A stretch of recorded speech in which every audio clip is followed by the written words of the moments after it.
Napoleon Hill, author of Think and Grow Rich, translated Proverbs into the language of results.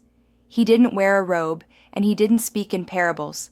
He spoke of goals, persistent action, and mastering your thoughts. But here's what few people know. All of it is rooted in Proverbs. Imagine this with me. What if I told you there's a pattern to attract wealth, inner power, and clarity of purpose, and that this pattern was already revealed by a man named Solomon, considered the wisest and richest in history? What if I showed you that the self-discipline you lack, the direction you've been searching for, and the strength to conquer yourself are written there, verse by verse? You don't need magic formulas. The key has always been there. Just mice explained, misinterpreted. And my role here is to show you what no one else has. Because Proverbs was written for leaders, for those who want to master themselves and govern their lives with wisdom. Pay attention, because this may be the turning point of your life. And it begins now with a phrase that may sound simple but carries the seed of all transformation. The fear of the Lord is the beginning of wisdom. Proverbs 1:7. But what does it mean to fear God? It's not living in panic. It's reverence for a higher order. It's obeying the invisible principles that govern the universe. It's aligning your mind with the code of truth. And guess what? Napoleon Hill called this infinite intelligence. When you act with discipline, with practical faith, with ethics and direction, you are fearing the Lord. You are activating wisdom. And where wisdom is, prosperity follows. Now listen carefully, because this part is for those tired of starting and quitting, tired of promising and not delivering, tired of desiring, but never achieving. Proverbs 25:28 says, "Like a city whose walls are broken down is a man who lacks self-control." That's not just a pretty metaphor, it's a warning. If you don't rule yourself, anything can destroy you.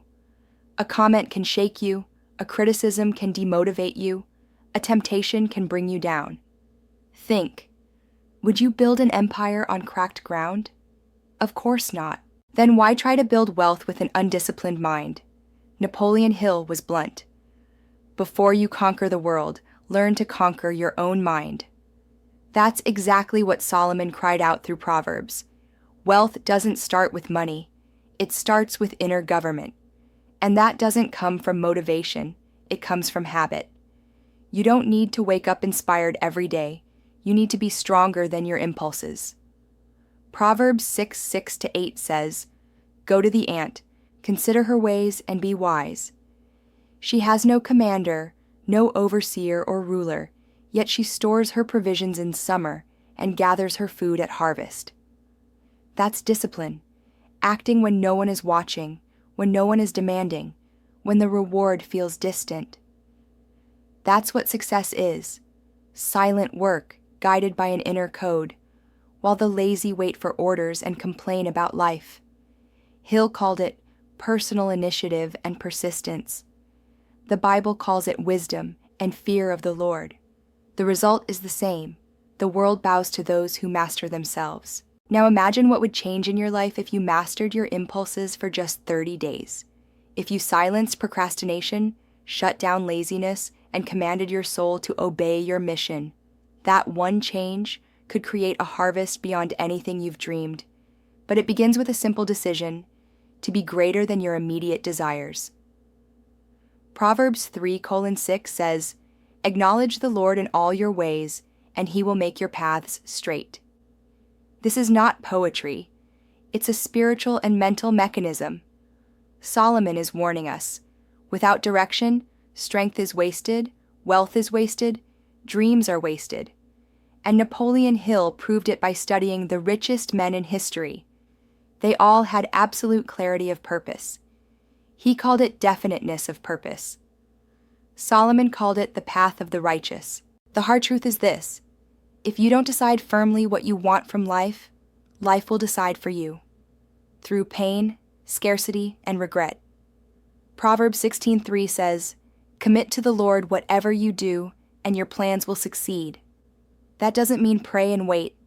It means align your plan with His plan. Act with clarity, truth, and courage.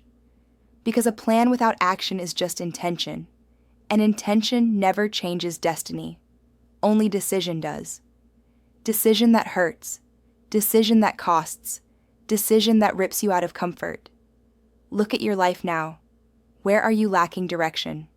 Where have you been vague, soft, indecisive? Because until you decide firmly what you want, you'll be ruled by distraction, by emotion, by criticism, by addiction. The world belongs to the clear. God guides those who walk. The universe bends for those who live with purpose, faith, and discipline. Proceeds into further Proverbs, discipline, diligence, humility, speech power, environment, etc., until final call to action.